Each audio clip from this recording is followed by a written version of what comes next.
Just from the rhetoric, you mentioned the First Lady and Jimmy Kimmel. Jimmy Kimmel's comments were, Mrs. Trump, you have a glow like an expectant widow. And he said this days before the shooting, but there does seem to be a normalization of rhetoric about assassinating this particular president. How can this administration try to put an end to this? Well, I think you heard it directly from the president on Saturday night, Aisha, that in his words, we need to recommit ourselves as a country to toning down the rhetoric and to unifying around what makes our country great. That's true of everyone who works in this White House, but as I said, it's also true of everyone who has a voice and a platform across this country, whether you're on television, a podcast host,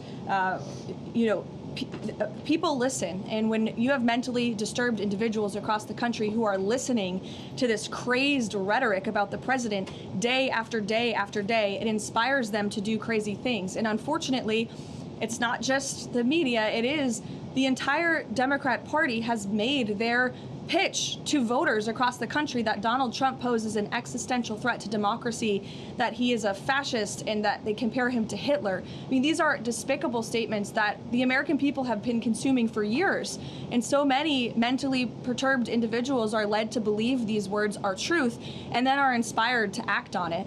I have a whole host of examples that we can share with you after. It is pages and pages of major Democrat Party elected officials saying, such as Rep. Hakeem Jeffries just this month said, "We are in an era of maximum warfare everywhere all the time." Governor Josh Shapiro said heads need to roll within the administration.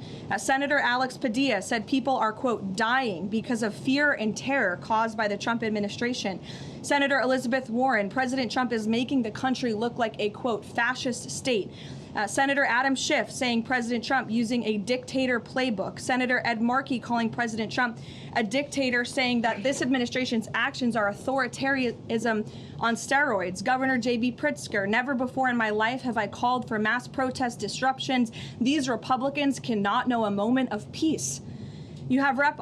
Presley saying, "We'll see you in the streets." Rep. Monica McIver, a Democrat representative on Capitol Hill, "We will not take this shit from Donald Trump. He thinks he's a dictator. We are at war." These are Democrat elected officials calling for war against the President of the United States and his supporters. I could go on and on, but again, when you have people in positions of power that are saying things like this every single day for years, you are inspiring violence by people who are already mentally ill. And that's what we've seen against this president for far too long. This is disinformation and misinformation online. There will be bite-sized clips that will go viral to the point where there are Americans in this country that believe that what happened Saturday night was staged. How does this White House tackle that with social media companies out there, whether it's X, Facebook, Instagram? How do they work with these companies to make sure that doesn't get out of control?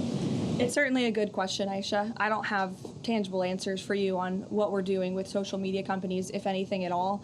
What I will say is it's very important to us that we get the truth and the facts about this case and any case out there as quickly as possible to dispel some of that crazy nonsense that you do see running rampant online. And I think the Department of Justice and the FBI thus far have done a good job of disseminating the truth and the facts about this alleged attempted assassin, the perpetrator in this case, and I understand he'll be arraigned in court very soon. You all see that, and the Department of Justice will be giving a briefing and an update later today. So as far as we're concerned, just providing maximum transparency, and hopefully people will believe the truth rather than the lies and the conspiracies that so often do go crazy on social media. Be sure to like and subscribe for all the Fox News latest on YouTube and catch full shows streaming now on Fox One.